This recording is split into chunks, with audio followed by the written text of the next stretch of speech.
Welcome, everyone. I'm Patricia Crayons, the Executive Director of the Overseas Press Club of America. We are delighted to host this program tonight on South Korea, which is part of our In the Thick of It series, which showcases journalists who are on the ground covering a breaking international news story. South Korea was thrust into political turmoil by a surprise declaration of martial law that was swiftly voted down as thousands turned out to protest President Yoon Suk-yeol. After being impeached and detained a few days ago, Yoon was charged with insurrection, which is punishable by the death penalty or life in prison. Moderating the discussion is Alan Zaremba, the foreign and national editor for the Los Angeles Times. He has also been a projects and investigative reporter and with a focus on medicine, science, and the military.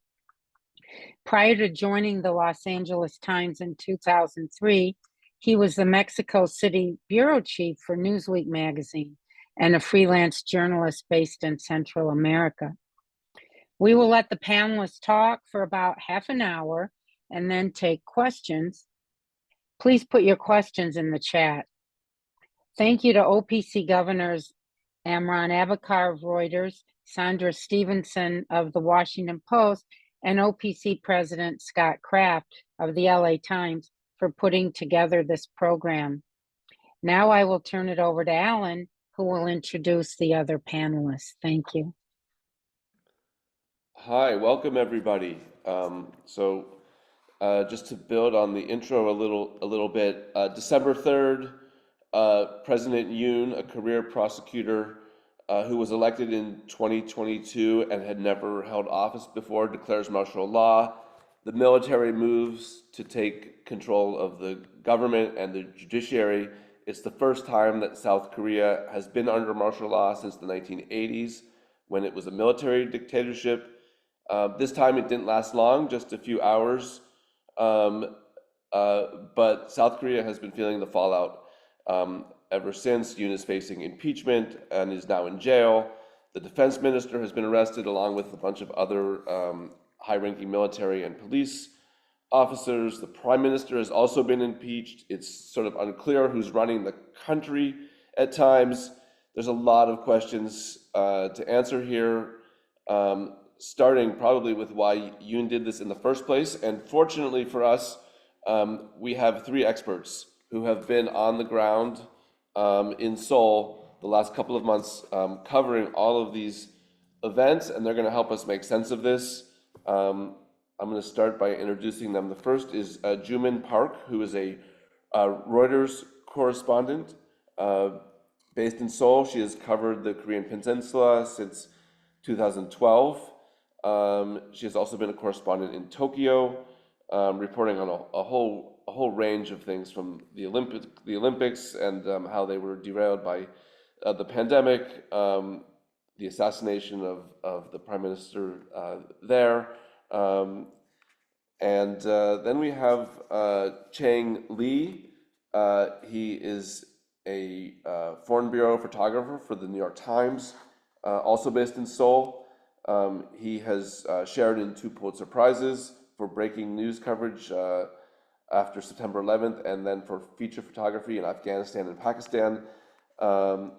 He is born in South Korea, but also Korean American, and he has been at the New York Times since 1994. And finally, the person that I always call first whenever I have a question about South Korea, Max Kim is the LA Times correspondent in Seoul, and he's before he came to the LA Times, he was a magazine writer. He has written for The Atlantic, The New Yorker, the MIT Technology Review. He has also worked for Vice News and the BBC. He grew up in Seoul and Princeton, New Jersey, and has a degree in English and comparative literature from the University of Buffalo.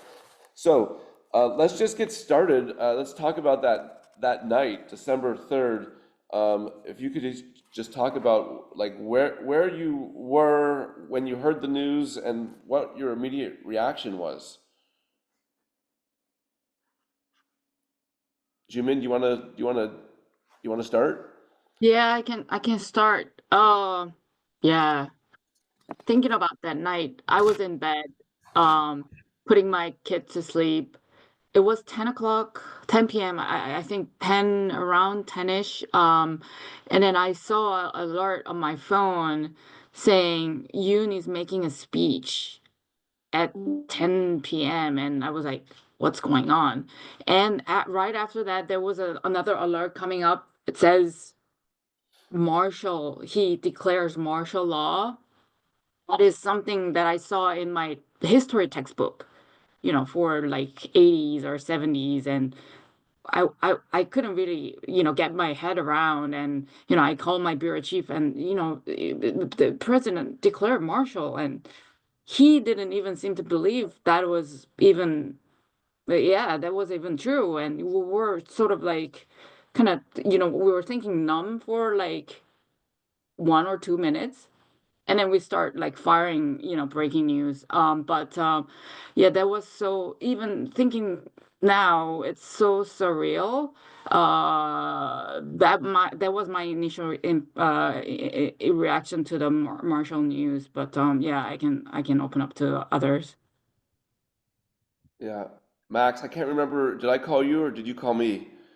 Yeah, we spoke. So I I was about to go to bed, um, and then people started texting me asking me if I was all right. And I was like, of course I'm all right. And then it comes out that, Yoon declared martial law.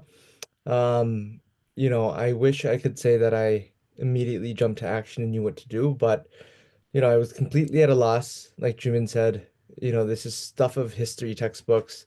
So I really just spent the next hour, looking at live streams from the National Assembly and, Googling what happens next. Um, just looking up, procedural stuff because, I obviously have never been in this situation before. Um, yeah, and we spoke, and I think the helicopters that flew over my house, they were because I live quite near the National Assembly, and I think they might have been, shuttling the soldiers that were on the scene that day. Yeah, yeah. And Chang, you didn't have the option of sitting at your computer. You knew you had to go take photographs. Um, Yeah, oh, and I'm wondering if you could talk about that, but I know we also have some photographs queued up just to kind of set the scene here. So maybe uh, I think Chad's gonna line those up, and you could talk about what we're looking at here. yeah. Well, believe it or not, I kind of knew martial law was coming. I told my photo editor that in September, martial law is coming in Korea, so we should be prepared for. I kind of knew it when I was convinced, was that when the defense minister had the hearing, his attitude was so bad, I just kind of knew it was coming, but I didn't know how it would come this soon. That night, I was just watching Netflix, and a friend of mine who lives in Germany texted me that he's declaring martial law. So I turned on TV, and he was just speaking, and I called my editor and getting ready to go out right away, and I went there. Yeah, well, I want to return later in our discussion to this idea that this was not a surprise to you. That's very interesting. Um, uh, let's go through the photos though first here, and you can Okay. just do a quick narration of What? what we're looking at here. I guess Right. maybe videos Look. to start. Yeah. You can just play, and I'll just make it short to describe what's happening. This is when people were blocking the uh, armored car.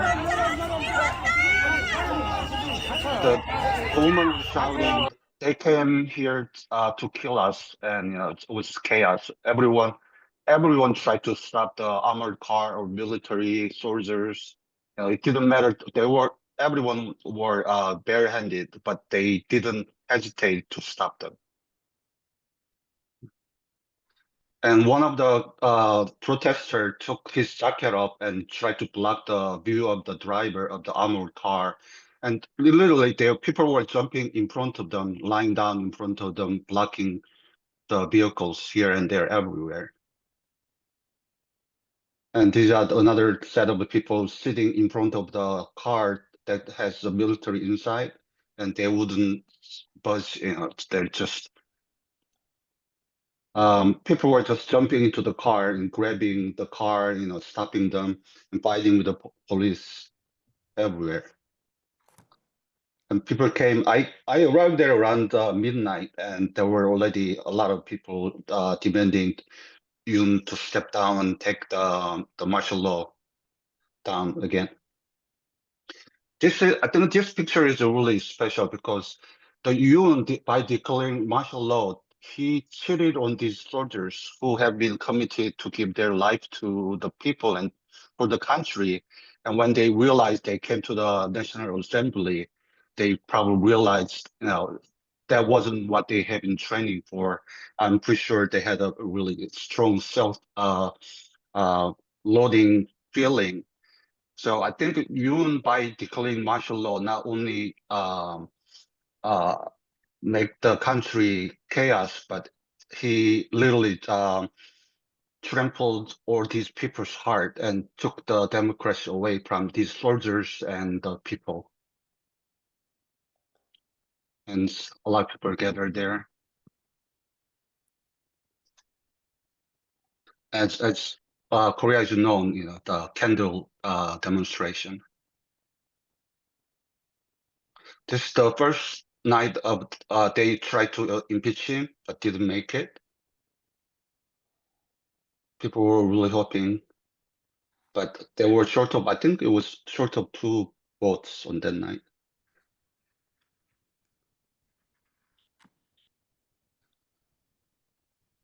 And this is when they found out it didn't pass. And people tore up the faces of the People's Power Party assemblymen. And there were like a fight between the protesters and the police. And this is the moments when the National Assembly passed the impeachment motion and people were celebrating. And of course, there was a guy hitting the effigy of Yoon after um, the impeachment was announced. So I think that was 11 days after the martial law declaration. That was, I think, Yeah, on December 14th. Yeah. I want to get into what led up to the declaration of martial law, but I think first I want to ask about why it was so shocking, and I think that outsiders maybe don't really understand um, the history here. So and so I want to um, talk about that.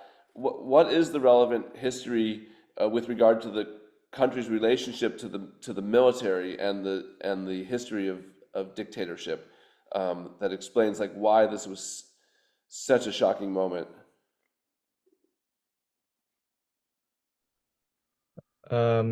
Yeah, I can take this.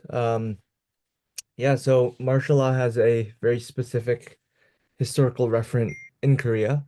Um, Jumin mentioned this. Obviously, those who, weren't adults and don't have memories of 1980, um, it is something that you learn through history textbooks, but I think most South Koreans think of a bloody crackdown on pro-democracy protests in 1980 in the city of Gwangju. And that is maybe the most famous instance of martial law being declared. Um, and it was basically a wave of protest in this city against a military dictator named Chun Doo-hwan. And it ended in a civilian massacre. And I think that's the sort of imagery that is, conjured when people hear the word martial law. If I may jump in, when I went to the parliament that night, around midnight, it maybe around the same time Chang was there, I met a lot of not only young people but also like people in 70s or 60s who remember those times when the military regime declared martial law and followed up with bloodshed and killing civilians on the streets. So they really didn't want to see that happening again. So they just came right to the parliament to stop the military from taking over the parliament or the government. They just want to pitch in. So that was something, yeah, that I haven't seen, and that's something that was something stuck in their minds for a lot of times, that this can't happen again. For a lot of senior people here. Mm-hmm. Mm-hmm. Um, Max, you wrote in your initial article that the martial law declaration came after months of political stalemate. I want you and the other panelists to talk about what that entailed, and I'm fascinated, Chang, that you were not surprised by this. You're like the first person I've talked to who says he saw it coming. So I just want to understand the build up to that moment, and I think it might be useful also just to talk about, in answering that question, to talk a little bit about Yoon's own history, who he is, how he got to power in the first place, because I think there's an interesting story there. I understand that he really changed at a certain point. So any one of you can kind of jump in on that issue of what led us to December 3rd. Well, this is um, Sure. total Sure. my it's my totally this is my personal opinion. Nothing has to do with the New York Times, but I think the scandal of the Myung Tae-gyun, who have been involved uh, making up all those public polls for Yoon and other people's in People's Powers Party. Also, his wife's deeds, all those things were coming to an end, and they realized, I think the only way that he and his wife can survive this political upcoming was to have the power permanently. So I think that caused uh, his decision. That's totally my personal opinion. Did either of you, looking back on this, now see warning signs, or were there warning signs? I will admit that I did not see the warning signs at all. There were rumors, and like Chang mentioned earlier, the former defense minister who's now in jail and also facing insurrection charges, he was grilled about this during a parliamentary hearing, months before. Um, and he just flatly denied it, said, no way that the people of South Korea today would, tolerate martial law. Um, and that kind of summed up my view as well. I thought it was just too unrealistic. Looking back, obviously I was very wrong.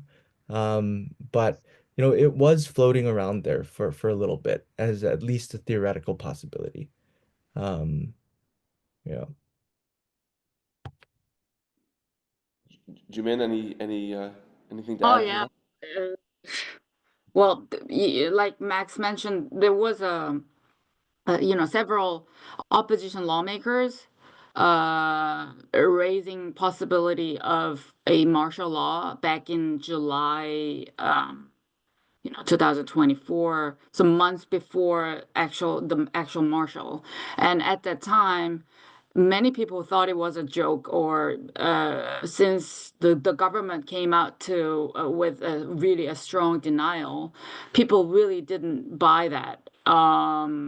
So did I a bit, because the opposition lawmakers didn't really have like a solid proof other than saying, military generals, were having a secret meeting and they were discussing a potential marshal. But other than that, there wasn't really a strong evidence for me. Like for me.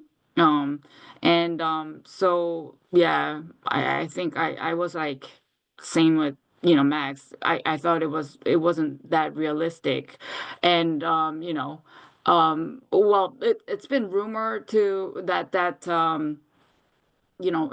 President Yoon had really a far right ideas. Has very extreme, political thoughts. But and also like Chang mentioned, he's been cornered.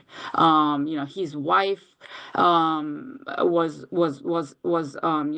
mired in a couple of scandals.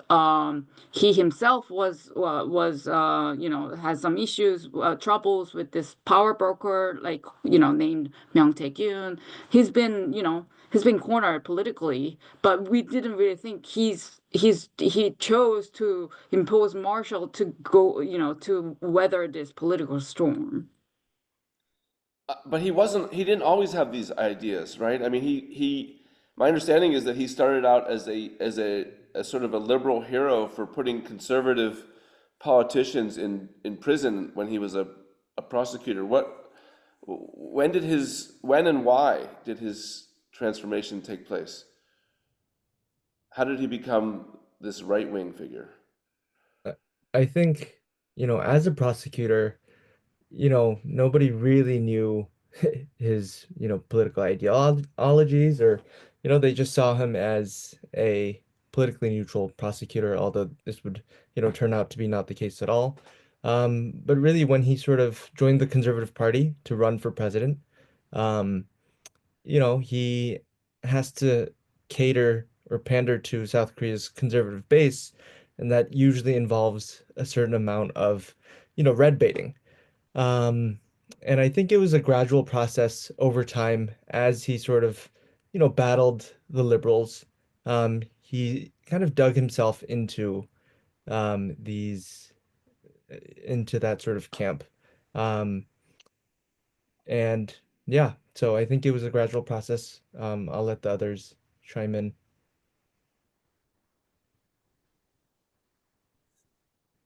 I think the moment that he got, he kind of shifted toward conservative from liberals.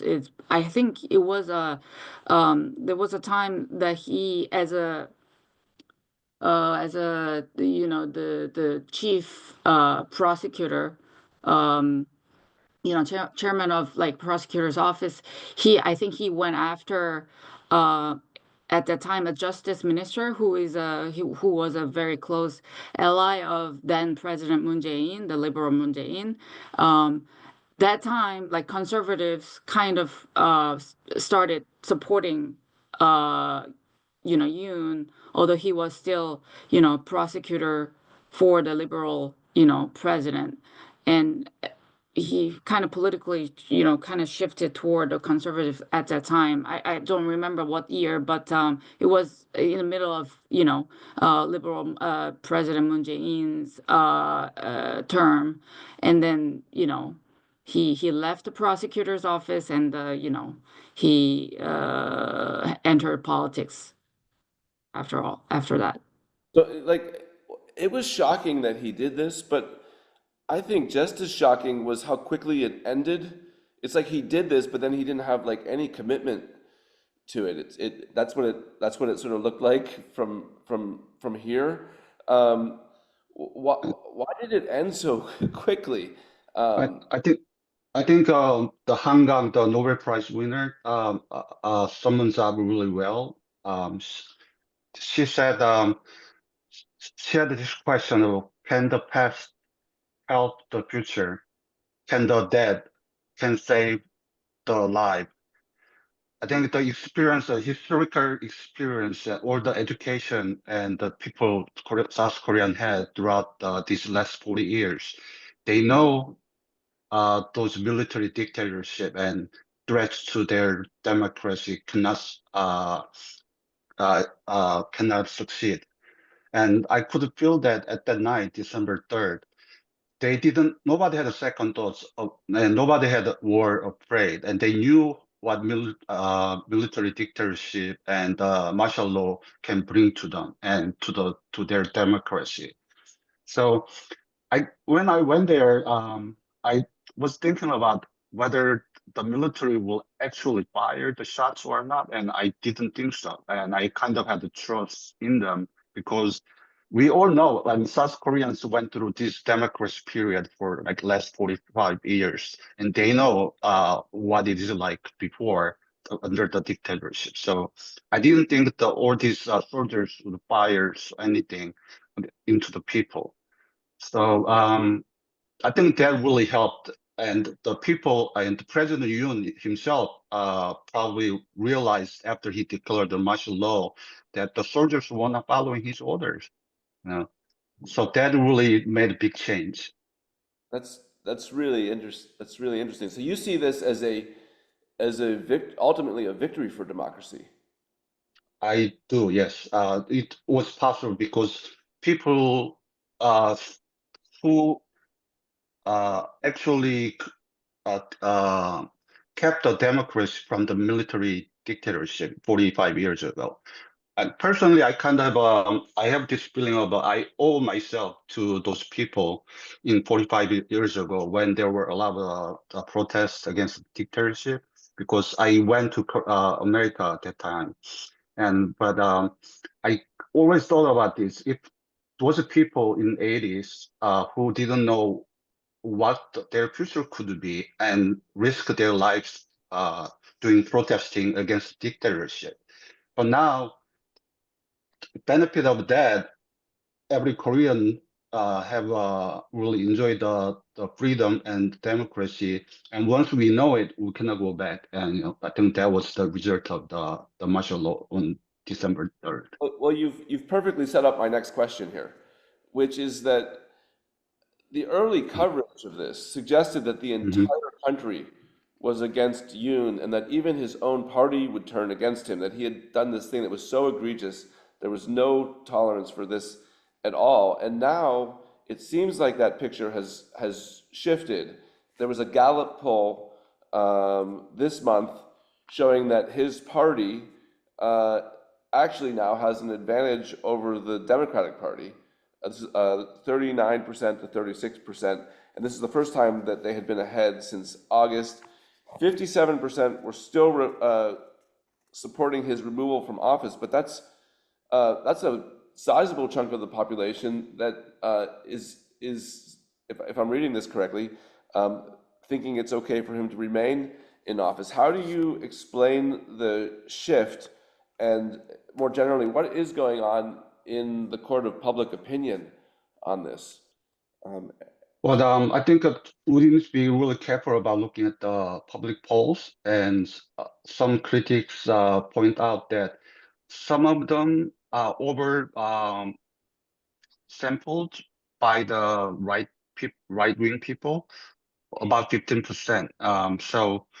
Um, I think that's we need to be really careful about looking at the numbers. But also, I think personally, I think there is a little disappointment about what is going on. Is the process of impeaching Yoon has not been going fast enough, and that kind of give the opposition party, Democratic Party, less points for that too. Jumin, you wrote in an article on January 17th that Yoon sees a glimmer of hope that his presidency can still be saved. Is he correct, or is he dreaming? That I'm not sure, but the thing is, as you mentioned, Alan, about polls numbers, we see. I'm just looking at today's. I think the poll published last night or something. It's the people who actually oppose his impeachment. 10%, I think, or 13% point. Increased than before. So normally it's about, I think, 38% of people 30, I'm just looking at one poll, 39% of people actually oppose his impeachment. That's although still people, a majority of people still support his impeachment, his removal from the office, but a lot of people still, they are against his removal. I mean, we need to be careful about these polls, but when I remember covering last impeachment of President Park Geun-hye, like 80% think she should be gone. Right now, it's 30% is quite a large number given compared to the last time. And yeah, I wonder why there is a big difference from the last impeachment and this Yoon. And I think one of the reasons is because Korean politics. I think maybe it's in American politics as well. Very polarized, and and far right and far left. You know, their support is very solid, and whenever there is a crisis, you know, people the far right, supporters, their support is getting cemented, and that kind of is showing up in polls as well. And last time President Park Geun-hye, who was also impeached and removal from office, she kind of apologized, and she kind of yeah, she apologized, and but as opposed to Park Yoon, he's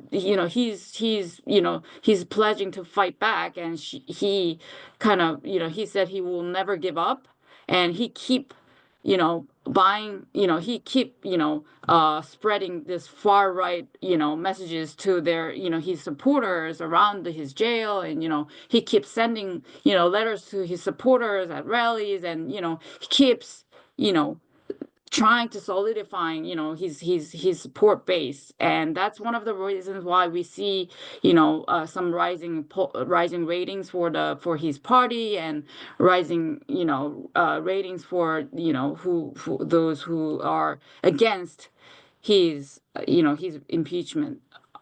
Of course, here in the United States, we had a president that we thought would never come back either. And, it wasn't long before people were comparing Yoon and Trump. The allegations of leading an insurrection, both kind of seen as central figures in a sort of a new right-wing movement, a party that sort of has stood by him despite kind of the early signs that it would not, the demonization of the left that we've seen from both of them. I mean, Yoon even had supporters storming the courthouse recently. Where does this comparison hold up, in your opinion, and where does it fall apart? Max, do you want to weigh in on that first? Yeah, sure. Yeah, the comparisons, it's kind of funny. Since Trump entered politics, every South Korean politician has been compared to Trump. Even the liberal opposition leader has been compared to Trump. Um, Insofar as we sort of take the Yoon and Trump comparison seriously, I don't know. They are very different, but obviously there's the whole insurrection charge connection. But I think that Yoon's support for Yoon is far less broad or robust than Trump. And this connects to your earlier question about, why is everybody backing him, right? Does he have a personality cult, behind him? And that's just not the case. I think, um, the reason his party's still backing him is they are probably finished if he gets impeached. They're the party that produced two impeached presidents if his impeachment goes through. So they'll all be, they'll have no longer any reason to exist. And I think the people who are sort of appearing at his protests, they are sort of the small subset. They're like a fixed quantity in South Korean politics, I think, where they'll sort of respond to any sort of anti-communist rhetoric. And these same protesters have been protesting every week pretty much in the city center every week for months, for years. Um, and they're only really getting attention now. So it's not a new phenomenon. They've been there, for years, and they're getting attention now because of this whole impeachment crisis. So I think people are really over-indexing how much support he actually has. And the polls, obviously journalists sort of reflexively turn to polls as a gauge, but I think it is a time to be very skeptical of them because, even the parties are stumped. They don't know what's happening. They all have theories. Is it some sort of campaign among the far right to sort of, massage the polls, right? To actively respond to them, to calls. So yeah, nobody knows, so we should take it with a grain of salt. There's a related question here from one of our viewers about the role of social media and whether that's been a factor in deepening the divisions and leading to this polarization that you were talking about, Jumin. We've seen other democracies destabilized by this. This viewer is asking if there's any hint that China or North Korea is involved in trying to stoke divisions within South Korea. I can answer this as well. So this is so Yoon has been accusing China and North Korea of, instigating this whole thing. So it's a conspiracy theory. I'm sure there are South Koreans who are pro-China, who are maybe even pro-North Korea. But there's really no evidence to suggest that that had any bearing on this, current crisis. Yoon's supporters have been accusing pro-Chinese protesters of infiltrating the impeachment protests, right? And sort of, you know, boosting the appearance that, people want him impeached. But again, no evidence. If anything, a lot of people have been observing that North Korea has really exercised a lot of restraint in all of this. Um, one of the charges, one of the things that the former defense minister is accused of is sending drones, you know, months ago over the border, presumably to prod North Korea into, you know, attacking or some sort of trying to instigate some sort of military conflict that would justify martial law. And North Korea didn't take the bait. So yeah, I hope that answers the question. I'll let the others add. Yeah. Um, I think the social media, if you YouTube is social media, I think Yoon was really influenced by far right YouTubers, and they are the supporters of Yoon, and they are a lot of them organized like the protest that happened throughout the year, and so that literally probably some critics say it shaped Yoon's uh, uh, uh, political view. So I think that there was definitely influence of the social media, and still the one of the reason the poll is high is also because of his supporters by the YouTubers participate positively and actively to the polls. So I want to. We've started getting into some questions from the audience here. So I want to just encourage people to put their questions in the chat. I have a number of questions of my own, which we can stick on if we don't get enough people.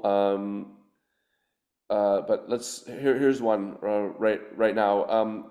With Yoon impeached, what happens in terms of governance? Is there an election? Does someone want to walk us through the mechanics of uh, of where we go from here? I can talk about that briefly. I might get some facts wrong, but I can lay out what I know. So basically, the Constitutional Court is now deliberating the Parliament's impeachment vote against Yoon. So they're going to decide whether to remove Yoon from office or, you know, get him to return to office. And we don't know when the court is going to decide. But normally, given the past examples, past cases, it could take a couple of months or several months. The court is not going to wait on for another year because of this political, uncertainty. So the court is going to make hand it out. They're going to rule within a few months. And after that, within 60 days, I think, the country has to hold a presidential election to pick a new leader. And in the meantime, now the interim president, Chang W, who is a finance minister, he's gonna stay in the office. He's gonna be the interim leader if Yoon is gone, and until we pick a new leader. I think that's the gist of it for now. Got it. I've seen the name Lee Jae-myung mentioned as a potential next president. Who is that? Is that the sort of the odds-on favorite right now? Yep. He very narrowly lost the last presidential election to Yoon, and he is the considered the front runner, if Yoon is impeached and he's out. Got it. Okay, some more questions from the audience. What is the role of the military? This is from Patricia Krantz, the head of the OPC. And she says, I covered the fall of the USSR, and the KGB troops did not want to attack Russians. It sounded like one panelist said the military did also not want to attack citizens. Is that accurate? I think that's what you were saying, Chang, right? Yeah, I I I I think the military's role is I just heard one of the critics who used to be the former soldier. He said the role of the military is to keep the order of a constitution. That's how they were trained and educated. So to keep the constitution, they know when they were ordered to arrest the the assemblyman, they knew it was against the constitution, and that really helped them not to act on their order. So that's I really think that's what happened. I think a quick answer. To add to Chang, I think some military commanders testified at Parliament, and it shows kind of division within the military as well.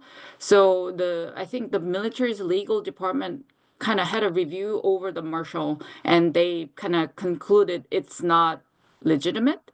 And some military generals and commanders, they had second thoughts about this, implementing martial, and they even ordered their sole troops not to attack or not to get in fight with against the civilians. So I think that's also what happened as well. Fascinating. Another question: is there any chance that Yoon is going to remain in office, and if he does, what happens then? I'm curious to hear what Chang and Jumin think. I just don't see it. I don't see a realistic path back for him after this. I think, most of the constitutional law experts I spoke to seem to think that his, vote is pretty much the court ruling is pretty much a foregone conclusion, because if you recall, the previous president who was impeached, she was impeached for, influence peddling and graft. Bad, but, kind of nothing. I mean, like this is on another level. Um, so I think we have to sort of consider the scale of what he did here. Um, um, I agree. I'm pretty sure he will be impeached, but I think Yoon literally had that in his calculation too. Like, he prepared for what if the martial law doesn't succeed. Yeah, and he had planned for dragging this as long as he can. And there's a really complication about constitutional judges. Two of them will the that will expire. Their term will expire in April. And they were both assigned by the former president, who was the Democratic Party. So all this calculation was in his mind when he actually decided to do it. So he will try to drag this as long as he can and try to survive this political turmoil for him. Then, it could be really bad if he survives this. Got it. Another question. This one is about journalists. Um, have any of you experienced any physical attacks by Yoon's supporters, and how are you managing this situation? Anything you can say about kind of the role of the media in this, and whether the press is coming under fire at all. Yeah, as everyone knows, the NBC cameramen were attacked during that. It's personally, I've been like a lot of time uh take a I lift my camera out and try to take picture, and they ask me whom I represent, and they want to make sure I'm not on the left side. They claim they're left-sided media, but they want to know who's taking picture of them too. So a lot of time they ask me, and I tell them New York Times, and then some people they get confused. Is New York Times left or right? But I tell them we cover both sides. So usually I'm okay, but I had friends who were like almost hit by the protesters, and that is current present danger. Maybe, yeah, maybe I want to share my experience as well on the ground. When I covered, pro-Yoon rallies with my American colleague, he's been loved by these people, the pro-Yoon supporters, my American colleague, because, they are pro-Trump. They wave American flags all the time. They hold this "Stop the Steal" slogans, all the time. So they love American journalists. Uh, whatever company that person is working for, but at the same time, I have to, identify myself as an international, journalist. Although I'm a South Korean national, to make them feel better, or feel less agitated. But sometimes I hear some kind of racial slur, like, people call me like blackhead foreign press, meaning I am a South Korean national, working for the foreign press, and people call me that term, so, from time to time, on at those rallies. That's interesting, and there is a question about you mentioned "Stop the Steal." There is a question about that. How did that term come to be used in South Korea? And I actually would, before you answer that, Jumin, there was a paragraph in one of your stories that relates to this that jumped out at me. You mentioned an evangelical pastor who is I guess a key figure in some of these pro-Yoon demonstrations, and at the time he told you that, or you reported that he had planned to attend Trump's inauguration and speak to him about election fraud in South Korea. Who is this guy? So those are the questions. I'm bringing it back to Trump and how sort of Trumpism has caught on in at least a portion of South Korea. So the Pastor John Kwang-hoon, he's a notorious far-right kind of political activist. He's a pastor, but at the same time, he's a very, very far right political activist.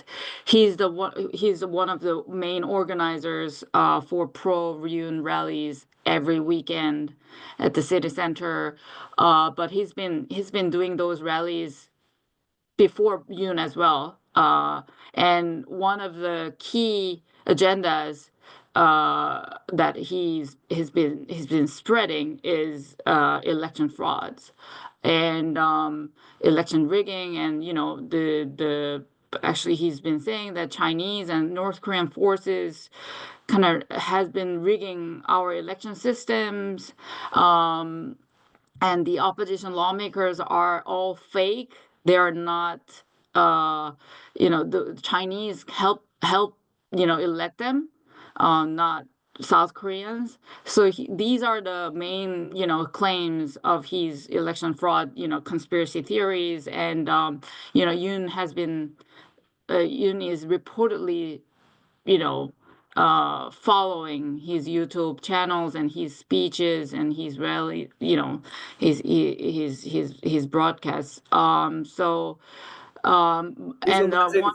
Yeah. I just wanted to jump in for a second. He's alleging fraud in the elections last spring, where Yoon's party was pretty roundly defeated. Correct? Is it? Yeah. Did I have that right? Okay. Yeah.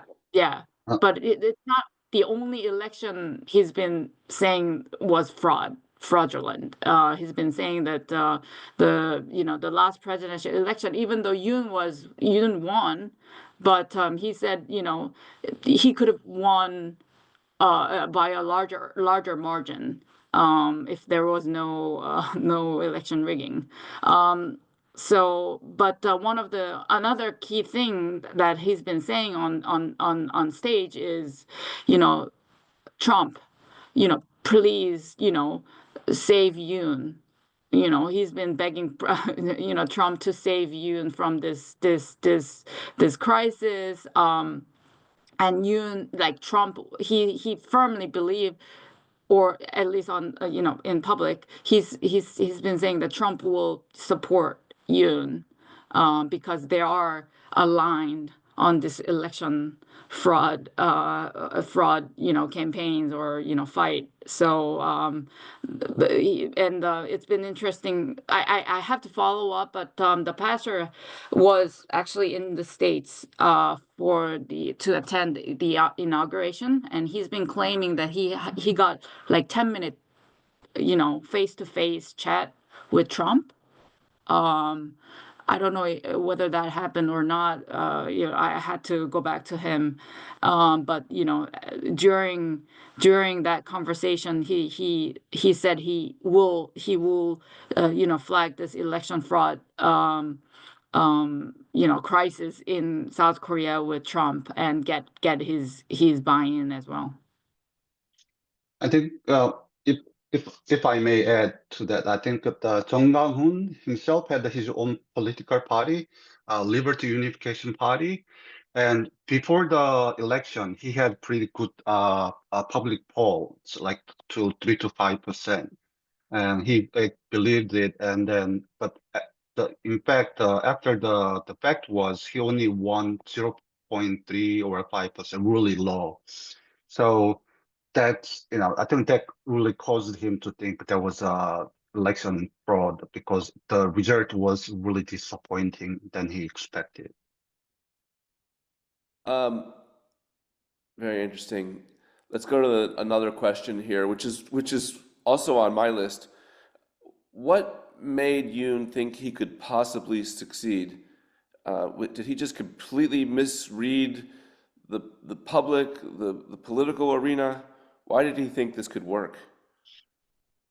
As I said, I don't think he had a choice. the only way he can survive or this Myung Tae-gyun political scandal and his wife's scandal is to have power permanently.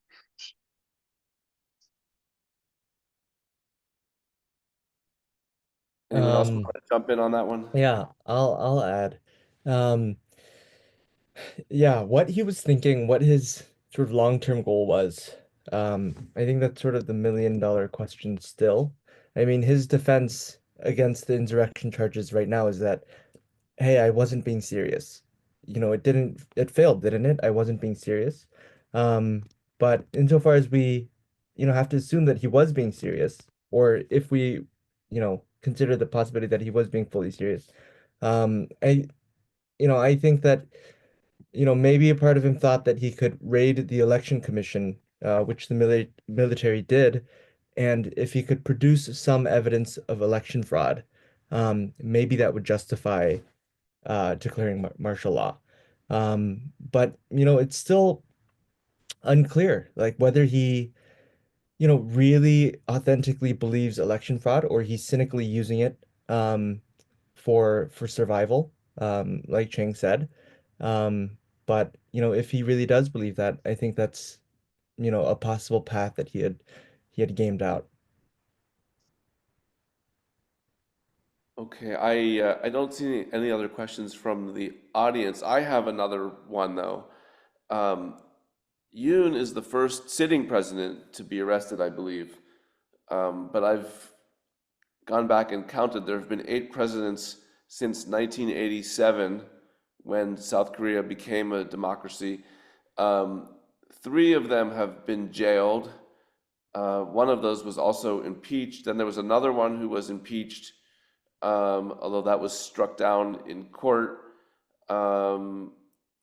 Why has this office been so troubled in South Korea's relatively short history of democracy? This is a track record that is probably among the worst in the world for presidencies.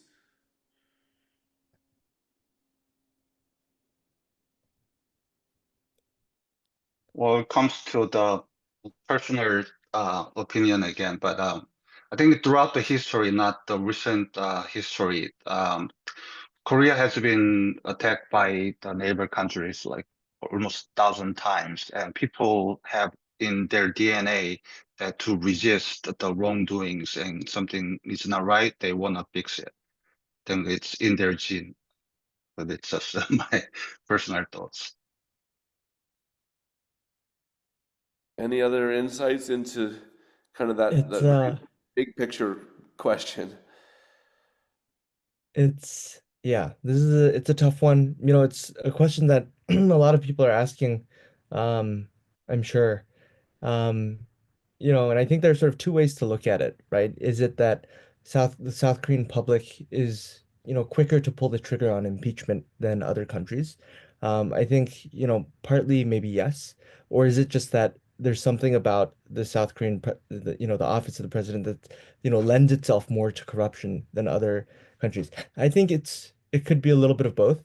So, like Cheng said, I think people here have very little patience for like bad leaders, corrupt leaders, and they will impeach. At the same time, and you're sort of seeing the same thing play out in the U.S. U.S. and South Korea they're sort of two of the only major countries that have, presidential systems. Um, and, in the US, there's been talk about the imperial presidency. The presidency has too much power. All sorts of abuses can happen. Same thing in Korea. I think, the president, a lot of constitutional experts believe the president has too much power, and that lends itself to more political discord, which can create these sort of situations. I have I have a another right question. answer to Oh, that go ahead, question. Jumin. Oh, sorry. No, Alan, just briefly, I like to mention that I don't. It's been a kind of trend, president after another president, is he gonna or she gonna survive, after he stepped, his or her successor is gonna, uh, purge or investigate, find any kind of dirt to put that person in jail. That's become a trend in Korean politics. I think before Yoon declared martial, I think Moon Jae-in, the president before Yoon, was also not seriously not that serious, but he's been facing a couple of scandals around his daughter, and there is some kind of noise around his presidency. So there was always I think a question for every South Korean, whether this president, after he steps down or she steps down, gonna survive. But at the same time, I want to point out, this ideological divide in South Korea is still very deep since the Korean War, or so right versus left. It's been very rooted in Korean politics. So whenever there is a small issue, people just blow up that issue and use it as a political weapon against one another. So and impeachment is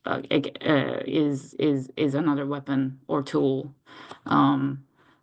for South Korean politicians to use against a president or something. That's a very interesting analysis. That's fascinating. We have one more question, and I think this is a good one to end on, because I think our hour is up now. What is the mood in South Korea right now?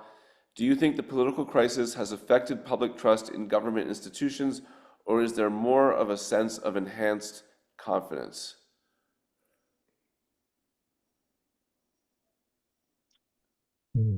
I think people are tired.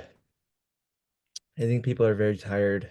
Again, this ties in to what Jumin was saying. Like, they're tired of this sort of like tit for tatting. I think people just want a stable, presidential term now. And um, I don't know if there's enhanced confidence, even if maybe there is reason to feel that. Um, yeah, I think fatigue is sort of the dominant, mood I'm picking up on. You're shaking your head, yes, Jumin? Yeah, and thankfully we had really nice long Lunar New Year holiday here, and people kind of could turn off their screens and get away from news. So it's been quite a hectic month or 2 months. And then now they're, news they've been having some quiet time now. But yeah, like Max said, people are quite fed up with, every day is breaking news. There is breaking news every day. So people are quite fed up. But to the question about whether this is going to be, enhancing confidence or not, I think the country is still at crossroads. We have to see what the court will say and rule on his presidency and his marshal, and yeah, we will see how this upcoming presidential election, if Yoon is out, is going to play out. So, but bottom line is, I think this marshal thing, the whole thing, has been a huge. It's gonna be a trauma for a lot of Koreans down the road. It's yeah. Chang, do you wanna give us Yeah, the last word here? well, I agree with the two of you. I think people have been outcrying the financial disadvantages because of this political turmoil here in Korea. But at the end, they will still go through a lot more political attacks from each other from both sides, and until the presidential election, if it happens, is over. So, I mean, only the history can tell for the future. But I think people will have more confidence after this, and once the new president is elected, hopefully can lead, and hopefully someone can unite. One person can kill 1 million people, and one person can save 1 million people, save the whole entire country. Hope that Korea will vote the right person to unite the country soon. So I just want to finish by thanking all of you and thanking the Overseas Press Club. I learned a lot. It was a true pleasure to talk to you all, and I hope the audience learned something too. So thanks so much, and see you next time. All right. Thank you very much.